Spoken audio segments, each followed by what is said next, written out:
Welcome दोस्तों, welcome to Vishal sir India YouTube channel. Vishal sir India YouTube channel में दोस्तों आप लोगों का स्वागत है। दोस्तों वीडियो को लाइक कर दीजिए, शेयर कर दीजिए अपने दोस्तों के बीच में, ताकि महत्वपूर्ण जानकारी सभी तक पहुंच सके। और चैनल को क्या कर लीजिए दोस्तों, सब्सक्राइब कर लीजिए। चलिए जानते हैं दोस्तों, भारत में शिक्षा के आज का हमारा जो टॉपिक है दोस्तों, भारत में शिक्षा का विकास क्या है दोस्तों। भारत में शिक्षा का विकास, शिक्षा के विभिन्न चरण के बारे में हम लोग देखेंगे, जिसमें अलग अलग प्रकार की नीतियाँ कब कब बनाई गई, उन सभी के बारे में हम लोग बारी बारी से देखेंगे। तो देखिए, सबसे पहले भारत में जो शिक्षा का जो नीति बना था दोस्तों, तो उसको बोलते हैं वुड डिस्पैच। क्या बोलते हैं दोस्तों, वुड डिस्पैच बोलते हैं। और वो कब आया था दोस्तों, तो 1854। बहुत इंपॉर्टेंट क्वेश्चन है दोस्तों कि वुड डिस्पैच की घोषणा पत्र कब आया था दोस्तों, तो 1854 ईस्वी में आया था। और किस गवर्नर जनरल के शासनकाल में आया था दोस्तों, तो लॉर्ड डलहौजी। किनके शासनकाल में दोस्तों, तो लॉर्ड डलहौजी। हंटर का शिक्षा आयोग, हंटर शिक्षा आयोग कब आया था दोस्तों, तो 1882 से लेकर 1883 ईस्वी में आया था। और ये किनके शासनकाल में दोस्तों, तो ये आया था लॉर्ड रिपन के शासनकाल में। किसके शासनकाल में दोस्तों, तो लॉर्ड रिपन के शासनकाल में। अगला है दोस्तों कि सैंडलर आयोग। कौन है दोस्तों, सैंडलर आयोग। सैंडलर आयोग कब आया था दोस्तों, तो यह 1917-18 के बीच में आया था दोस्तों। और ये लॉर्ड चेम्सफोर्ड के शासनकाल में आया था। किनके शासनकाल में आया था दोस्तों, तो लॉर्ड चेम्सफोर्ड के शासनकाल में आया था दोस्तों। अगला की ओर चलते हैं दोस्तों। अगला हमारा क्वेश्चन है कि हार्टोग समिति कब आया था दोस्तों, तो 1829 ईस्वी में। कब आया था दोस्तों, तो 1829 ईस्वी में आया था। और किनके शासनकाल में दोस्तों, तो लॉर्ड इरविन के शासनकाल में यह आया था हार्टोग समिति। अगला चलते हैं दोस्तों, सार्जेंट योजना कब आया था दोस्तों, तो 1944 में। कब आया था दोस्तों, 1944 में आया था। और लॉर्ड बेवल के शासनकाल में आया था। कब है दोस्तों, तो लॉर्ड बेवल के शासनकाल में दोस्तों ये आया था। अगला चलते दोस्तों, राधा कृष्णन आयोग दोस्तों, यह कब आया था दोस्तों, तो यह 1948 में आया था। और आज़ादी के बाद, भारत की आज़ादी के बाद यह भारत का पहला क्या था, आयोग था। यह भारत का पहला आयोग था। तो जान लेते हैं। और किनके शासनकाल में, तो लॉर्ड माउंटबेटन, जो आज़ाद भारत के प्रथम क्या थे, कि प्रथम अंग्रेजी जो थे, ये गवर्नर जनरल थे दोस्तों। और इसके बाद डॉक्टर सी राजागोपालाचारी बने थे दोस्तों। आगे चलते हैं। भारत में स्वतंत्रता के बाद बनी शिक्षा समितियों के बारे में दोस्तों जान लेते हैं, और कौन कौन आयोग बने हैं जो भारतीय शिक्षा का विकास करके। तो चलते हैं दोस्तों, तो शुरू करते हैं। पहला कौन था दोस्तों, तो डॉक्टर एस राधाकृष्णन आयोग, जो साल 1948-49 के बीच में विश्वविद्यालय अनुदान आयोग, जिसको यूजीसी की स्थापना हुआ था। कब दोस्तों, 1948 से 49 के बीच में हुआ था। उसके बाद मुदालियर शिक्षा आयोग जो साल आया था 1952-53 में। कब आया था, 1952-53 में। इसने माध्यमिक शिक्षा आयोग भी कहा था, क्योंकि ये माध्यमिक शिक्षा पर ज़्यादा जोर देता है दोस्तों। अगला क्वेश्चन की ओर चलते हैं दोस्तों। अगला क्वेश्चन है दोस्तों कि डॉक्टर डी एस कोठारी आयोग, जो कब आया था दोस्तों, ये कोठारी आयोग था 1964 ईस्वी में। इसमें सामाजिक उत्तरदायित्व और नैतिक शिक्षा को क्या ध्यान में देने के लिए इस पर जोर दिया गया था दोस्तों। राष्ट्रीय शिक्षा नीति का पुनर्विचार कब किया गया था, तो राष्ट्रीय शिक्षा नीति पर पुनर्विचार किया गया था 1992 में। और इसमें एक सजग व मानवतावादी समाज के लिए शिक्षा का इस्तेमाल के लिए इसे आचार्य राममूर्ति समिति भी कहा जाता है दोस्तों, क्योंकि यह आचार्य राममूर्ति जी की अध्यक्षता में बनाई गई थी, इसलिए उन्हें आचार्य राममूर्ति समिति के नाम से भी दोस्तों जाना जाता है। अगला क्वेश्चन चलते हैं दोस्तों। अगला हमारा क्वेश्चन है कि एमबी बुच समिति जो है साल 1989 ईस्वी में आया था, जिसमें दूरस्थ शिक्षा, जिसको डिस्टेंस एजुकेशन के नाम से दोस्तों जानते हैं, में पहली शिक्षा बनी थी। और इसी के अंतर्गत दोस्तों इंदिरा गांधी डिस्टेंस एजुकेशन जो होता है, ये इसी के अंतर्गत आता है दोस्तों। जी राम रेड्डी समिति कब आया था दोस्तों, 1952 में आया था। और इसने दूरस्थ शिक्षा पर केंद्रीय परामर्श समिति बनाई थी। प्रोफेसर यशपाल समिति कब आया था दोस्तों, तो ये भी 1952 में आया था, 92 में आया था। और ये बोझ मुक्त शिक्षा पर, यानी शिक्षा के बोझ को कम करने के लिए, कॉपी किताब की संख्या को क्या करने, घटाने के लिए, और बोझ मुक्त शिक्षा की संकल्पना पर इन्होंने बात किया था दोस्तों। अगला चलते हैं।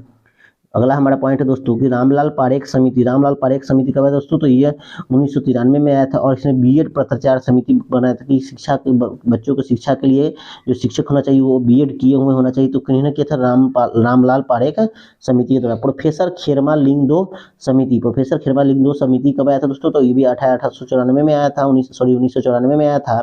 और ये पत्राचार विधि अवधि को 14 माह तक तय की गई थी, कि कितने माह का होगा, तो ये 14 माह का होगा। आगे चलते दोस्तों कि प्रोफेसर आर टकावले समिति जो कब आया था, 1995 में आया था। और ये सेवारत अध्यापकों के हेतु पत्राचार से बीएड, यानी कि डिस्टेंस से बीएड करने की बात कही थी दोस्तों। राष्ट्रीय ज्ञान आयोग ये कब आया था दोस्तों, तो तो ये आया था तो दोस्तों 2005 में। कब आया था दोस्तों? ये 2005 में आया था। और ये ज्ञान आधारित समाज की संकल्पना व प्राथमिक स्तर पर अंग्रेजी शिक्षा के माध्यम को अनिवार्य करने की क्या की थी? सिफारिश की थी। भारत में प्राथमिक शिक्षा में भी क्या होना चाहिए? अंग्रेजी होना चाहिए। आगे चलते दोस्तों कि जस्टिस जे.एस. वर्मा समिति जो कि कब आया था दोस्तों? 2012 में आया था। ये शिक्षकों की क्षमता पर समय समय पर जांच, यानी शिक्षकों की ज्ञान की क्षमता पर समय समय पर जांच, उनको ट्रेनिंग वगैरह की क्या करता है? सहूलियत देने की कोशिश करता है दोस्तों। आगे चलते हैं कि भारतीय राष्ट्रीय शिक्षा नीति जो 2017 में दोस्तों आई थी, बनी थी, तो राष्ट्रीय शिक्षा नीति 2017 का मसौदा तैयार करने का प्रख्यात अंतरिक्ष वैज्ञानिक एवं पद्म विभूषण डॉक्टर के कस्तूरी रंजन ये बहुत इंपॉर्टेंट क्वेश्चन है दोस्तों, की अध्यक्षता में 9 सदस्यीय समिति गठन किया गया और इसकी रिपोर्ट कब पेश की गई दोस्तों? जून 2018 तक इसको क्या आने की उम्मीद जताई जा रही थी दोस्तों, लेकिन ये आई कब दोस्तों? 2020 में दोस्तों ये बन के आई। और इस शिक्षा नीति को 2020 का शिक्षा नीति भी दोस्तों कहते हैं। और किनकी अध्यक्षता में? तो के कस्तूरी रंजन के अध्यक्षता में। अब चलते हैं दोस्तों इससे जुड़े हुए कुछ इंपॉर्टेंट VVI जो क्वेश्चन होते हैं एग्जाम में आते रहते हैं, उन सब के बारे में जान लेते हैं। देश के प्रथम शिक्षा मंत्री कौन थे दोस्तों? तो देश के प्रथम शिक्षा मंत्री थे मौलाना अबुल कलाम आजाद। कौन थे दोस्तों? मौलाना अबुल कलाम आजाद। अगला क्वेश्चन की ओर चलते हैं कि भारत में अंग्रेजी शिक्षा का मैग्ना कार्टा किसे कहा जाता है दोस्तों? भारत में अंग्रेजी शिक्षा का मैग्ना कार्टा किसे कहा जाता है? भारत में अंग्रेजी शिक्षा का मैग्ना कार्टा कहा जाता है दोस्तों चार्ल्स वुड डिस्पैच को भारत में अंग्रेजी शिक्षा का मैग्ना कार्टा कहा जाता है, जिसे 1854 ईस्वी में जारी किया गया था। कब जारी किया था? तो 1854 ईस्वी में। बहुत VVI क्वेश्चन है दोस्तों ये। और 2 नंबर था हमारा कि भारत में राष्ट्रीय शिक्षा नीति की घोषणा कब हुई थी? तो 1968 में। पहली बार जो भारत में शिक्षा नीति बनी थी वो 1968 में बनी थी, दूसरी 1986 में, और तीसरा दोस्तों 2020 की शिक्षा नीति जो कि कस्तूरी रंजन के द्वारा लाया गया था दोस्तों। अगला चलते हैं, भारत में अंग्रेजी शिक्षा के सूत्रपात लॉर्ड मैकाले ने किया था। किसने किया था दोस्तों? लॉर्ड मैकाले ने किया था। भारत में अंग्रेजी शिक्षा का सूत्रपात किया था दोस्तों। आगे चलते हैं कि भारत शिक्षा का माध्यम अंग्रेजी बनाने हेतु मैकाले का विवरण 1835 ईस्वी में जारी किया कि भारत में शिक्षा का माध्यम कैसा होना चाहिए? इंग्लिश होना। जैसे वर्तमान समय में कि प्राथमिक शिक्षा जो है अपने खुद के लैंग्वेज में होना चाहिए, है ना, लोकल लैंग्वेज में होना चाहिए। तो उन्होंने कहा कि नहीं, जो प्राथमिक शिक्षा का माध्यम होना चाहिए वो क्या होना चाहिए दोस्तों? अंग्रेजी होना चाहिए। वो अंग्रेजी शिक्षा पर बहुत ज़्यादा जोर देते थे। अगला क्वेश्चन की ओर चलते हैं दोस्तों। अगला हमारा क्वेश्चन है कि भारत में शिक्षा के सुधार हेतु हंटर आयोग का गठन 1882 ईस्वी में हुआ था। कब हुआ था दोस्तों? 1882 ईस्वी में हंटर आयोग का गठन हुआ था दोस्तों। और ये सेंट्रल आयोग 1917 में किया गया था। और सेंट्रल आयोग का गठन कब हुआ था? 1917 में, जिसके बारे में पहले भी पढ़ चुके हैं दोस्तों। आगे चलते हैं, मुक्त विश्वविद्यालय सर्वप्रथम कहाँ खोला गया दोस्तों? इंग्लैंड में। डिस्टेंस एजुकेशन का कॉलेज सबसे पहले कहाँ खोला गया दोस्तों? तो इंग्लैंड में। भारत में सबसे बड़ा जानते ही हैं मुक्त विश्वविद्यालय कौन दोस्तों? तो इंदिरा गांधी ओपन यूनिवर्सिटी जो है सबसे बड़ा मुक्त विश्वविद्यालय है। अगर चलते देश में प्रथम मुक्त विश्वविद्यालय कौन है दोस्तों? तो डॉक्टर B.R. अम्बेडकर मुक्त विश्वविद्यालय। कौन है? तो डॉक्टर B.R. अम्बेडकर मुक्त विश्वविद्यालय, जिसकी स्थापना 26 अगस्त 1982 को हुआ था। कब हुआ था दोस्तों? 26 अगस्त 1982 को। इंदिरा गांधी मुक्त विश्वविद्यालय, जिसको इग्नू के नाम से जानते हैं दोस्तों, और इसका मुख्यालय कहाँ है दोस्तों? तो इसका मुख्यालय नई दिल्ली है। की स्थापना कब हुई थी? तो 1985 में। कब हुआ था दोस्तों? तो 1985 में हुआ था। अगला क्वेश्चन की ओर चलते हैं कि विश्वविद्यालय अनुदान आयोग, जिसको हम UGC के नाम से जानते हैं, की स्थापना कब हुई दोस्तों? इसकी स्थापना 1956 ईस्वी में हुई थी। कब हुई थी इसकी स्थापना? तो 1956 ईस्वी में। राष्ट्रीय शैक्षिक अनुसंधान और प्रशिक्षण संस्थान, जिसको हम शॉर्ट में NCERT के नाम से जानते हैं दोस्तों, इसकी स्थापना कब हुई थी? इसकी स्थापना हुई थी 1961 ईस्वी में। अगला क्वेश्चन की ओर बढ़ते हैं दोस्तों। अगला हमारा क्वेश्चन है कि राष्ट्रीय साक्षरता मिशन की शुरुआत कब हुई थी दोस्तों? तो ये हुई थी 1988 ईस्वी में। कब हुई थी दोस्तों? तो 1988 ईस्वी में हुई थी राष्ट्रीय साक्षरता मिशन की।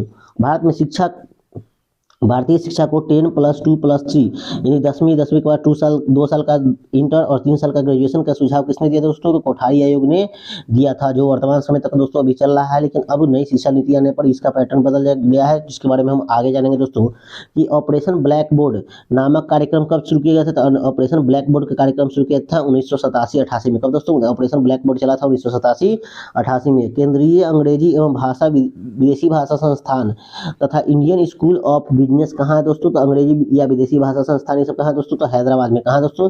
हैदराबाद में। अगला क्वेश्चन चलते हैं कि विश्व भारती विश्वविद्यालय की स्थापना किसने की थी? तो रविंद्रनाथ टैगोर ने की थी, जिन्होंने जनगण मन की रचना की है दोस्तों। आगे चलते हैं, भारतीय विश्वविद्यालय आयोग का गठन 1902 ईस्वी में किया गया था। कब किया था विश्वविद्यालय आयोग का दोस्तों? तो 1902 ईस्वी में। अंग्रेज आज़ादी के बाद शिक्षा में सुधार हेतु सरकार ने राधा कृष्णन आयोग का गठन कब किया था दोस्तों? तो 1948-49 में, जिसके बारे में जस्ट तुरंत ही पढ़े हैं दोस्तों। आगे चलते हैं। आगे हमारा क्वेश्चन है कि भारत का सर्वप्रथम आईआईटी खगड़पुर की स्थापना कब हुई थी? तो 1951 में। कब हुई थी दोस्तों? तो 1951 में। भारत में प्रथम इंजीनियरिंग कॉलेज कौन है दोस्तों? रुड़की है। कौन है दोस्तों? आईआईटी रुड़की है, जिसकी स्थापना 1847 में की गई थी। अगला क्वेश्चन चलते हैं दोस्तों कि फोर्ट विलियम कॉलेज की स्थापना कब हुई थी दोस्तों? 1800 ईस्वी में हुई थी। और कहाँ हुई थी दोस्तों? तो कलकत्ता में हुई थी। कहाँ में हुई थी? कोलकाता में। दोस्तों जानते हैं कि कोलकाता क्या है दोस्तों। अगला क्वेश्चन की ओर बढ़ते हैं। अगला क्वेश्चन है हमारा दोस्तों कि जामिया मिलिया इस्लामिया जो विश्वविद्यालय है दोस्तों, इसकी स्थापना कब हुई थी? तो इसकी स्थापना हुई थी 1920 ईस्वी में। कब हुई थी दोस्तों? तो इसकी स्थापना हुई थी 1920 ईस्वी में। और इसकी स्थापना कौन किए थे? तो मोहम्मद अली जौहर। कौन किए थे दोस्तों? तो मोहम्मद अली जौहर जो थे, इसकी स्थापना की है दोस्तों। अगला क्वेश्चन की ओर बढ़ते हैं। अगला क्वेश्चन है शिक्षा का अधिकार अधिनियम कब आया था दोस्तों? तो 1 अप्रैल 2010 से क्या हुआ था? भारत में लागू हुआ था। आया था 2009 में, लेकिन लागू हुआ था दोस्तों 1 अप्रैल 2010 से लागू हुआ था। राष्ट्रीय शिक्षा दिवस कब मनाया जाता है दोस्तों? तो राष्ट्रीय शिक्षा दिवस जो मनाया जाता है वो मनाया जाता है 11 नवंबर को। कितना को कब मनाया था दोस्तों? तो 11 नवंबर को। और थोड़ा हम जान लेते हैं दोस्तों न्यू एजुकेशन पॉलिसी जो 2020 में आई है, उसके बारे में कुछ इंपॉर्टेंट जो फैक्ट हैं, उन सभी फैक्टों के बारे में दोस्तों जान लेते हैं। तो शुरू करते हैं दोस्तों कि 29 जुलाई 2020 को मानव संसाधन विकास मंत्री कौन थे दोस्तों? डॉक्टर रमेश पोखरियाल। कौन थे दोस्तों? डॉक्टर रमेश पोखरियाल निशंक जो के द्वारा की गई थी शिक्षा नीति की क्या की गई थी दोस्तों? घोषणा की थी। शिक्षा नीति की क्या की गई थी दोस्तों? घोषणा की गई थी, जो कि 34 साल पुरानी राष्ट्रीय शिक्षा नीति 1986 में प्रतिस्थापित करी थी। 1986 में, जब बता चुके हैं, 1986 में आया था, 1968 में आया था और 2020 में आया था। ये भारत की क्या है दोस्तों? तीसरी शिक्षा नीति है। इस शिक्षा नीति की निर्माण किसने किया था? तो इसरो के प्रमुख वैज्ञानिक जो थे के कस्तूरी रंजन की अध्यक्षता में और विशेषज्ञों की एक समिति बनाई गई थी। कब दोस्तों? मई 2019 में इसको क्या कहते हैं? मसौदा को पेश किया गया था। इसकी शुरुआत 2017 से ही हो गई थी दोस्तों। और राष्ट्रीय शिक्षा नीति, इसका नाम क्या रखा गया दोस्तों? तो राष्ट्रीय शिक्षा नीति 2020 रखा गया है और इसका मसौदा तैयार किया गया था दोस्तों। अब इसके जुड़े कुछ इंपॉर्टेंट फैक्ट जान लेते हैं दोस्तों कि भारत की पहली शिक्षा नीति कब आई थी दोस्तों? तो बता चुके हैं दोस्तों, भारत की पहली शिक्षा नीति आई थी 1968 ईस्वी में आई थी। भारत की पहली शिक्षा नीति आई थी। और दूसरी शिक्षा नीति कब आई थी दोस्तों? तो राजीव गांधी के शासनकाल में आए थे दोस्तों। जब राजीव गांधी भारत के प्रधानमंत्री थे 1986 ईस्वी में, तो ये दूसरी शिक्षा नीति आई थी, जिसके तहत जो विद्यालय का हमारा जो स्वरूप अपनाया गया था, मॉडल अपनाया गया था, वो क्या था कि 10th + 2 + 3 यानी कि 10वीं के बाद 2 साल का इंटर और 3 साल का ग्रेजुएशन था दोस्तों। आगे चलते हैं। 1992 में पीवी नरसिम्हा राव ने दूसरी शिक्षा नीति में क्या किया था? कुछ संशोधन किए थे और उसके बाद उसको जारी रखा था दोस्तों। लेकिन राष्ट्रीय शिक्षा नीति 2020 जो है 1968 और 1986 के बाद स्वतंत्र भारत की ये क्या है दोस्तों? कितनी है?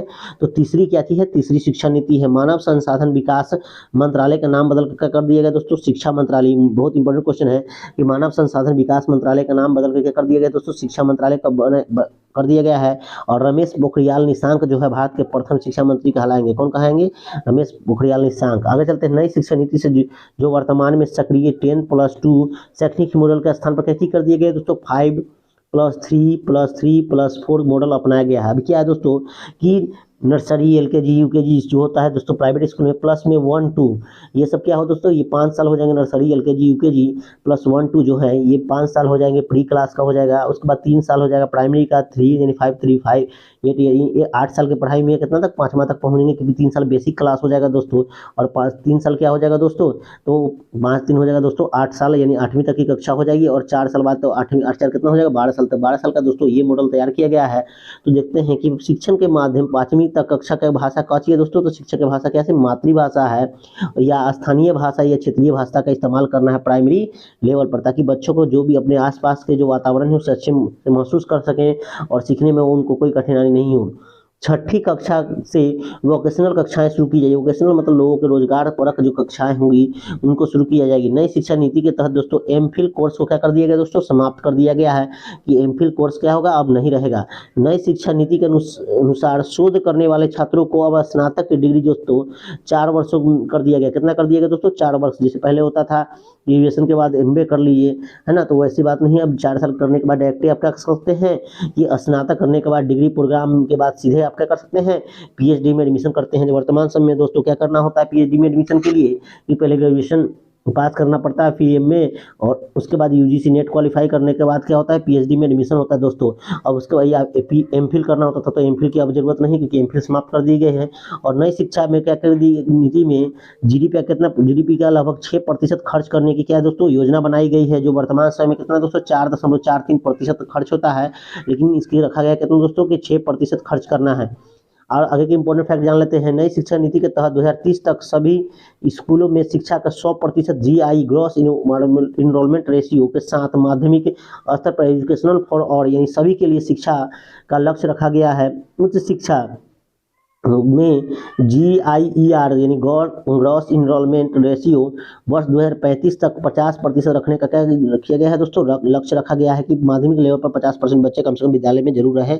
आगे चलते हैं दोस्तों। छात्रों के प्रगति के मूल्यांकन के लिए परख नामक एक नए राष्ट्रीय आकलन केंद्र की क्या की गई दोस्तों, स्थापना की गई, जिससे बच्चों को क्या किया जाए, परखा जाएगा, समय समय पर उनकी जांच पड़ताल की जाएगी, ताकि उनको पढ़ाई की गुणवत्ता में बढ़ोतरी की जाए, अच्छे से की जाएगी। नई शिक्षा नीति का लक्ष्य क्या है, 2030 तक का 3 से 18 साल तक के आयु वर्ग के प्रत्येक बच्चों को गुणवत्तापूर्ण शिक्षा प्रदान करना है। क्या है, गुणवत्तापूर्ण शिक्षा प्रदान करना। वर्तमान समय में कितना है दोस्तों, 6 से 14 वर्ष के बच्चे को था, लेकिन अब देखिए क्या कर दिया गया कि 3 से 18 साल के बच्चे तक का क्या करना है, गुणवत्तापूर्ण शिक्षा देना है। राष्ट्रीय शिक्षा नीति 2020 लागू करने वाला प्रथम राज्य कौन है दोस्तों, बहुत इंपॉर्टेंट क्वेश्चन, हिमाचल प्रदेश। कौन है दोस्तों, हिमाचल प्रदेश जो है राष्ट्रीय शिक्षा नीति लागू करने वाला प्रथम राज्य बन गया है। राष्ट्रीय शिक्षा नीति लागू करने वाला दूसरा राज्य कौन है दोस्तों, तो राष्ट्रीय शिक्षा नीति लागू करने वाला दूसरा राज्य है मध्य प्रदेश। बाकी राज्य धीरे धीरे इसको क्या कर लेंगे दोस्तों, अपना लेंगे। चल उसके बाद देखते हैं दोस्तों, अब क्या करते हैं वीडियो को आप लोग क्या कर देना है दोस्तों, लाइक कर देना है, अपने दोस्तों के बीच में शेयर कर देना है, और चैनल को क्या कर देना है, सब्सक्राइब कर लेना, ताकि आने वाले और भी इन्फॉर्मेटिव जो वीडियो है दोस्तों आपको सबसे पहले आपके पास पहुंचे दोस्तों। चैनल को सब्सक्राइब कर लीजिएगा दोस्तों, और देखने के लिए धन्यवाद। Thanks for watching. जय हिंद, जय भारत।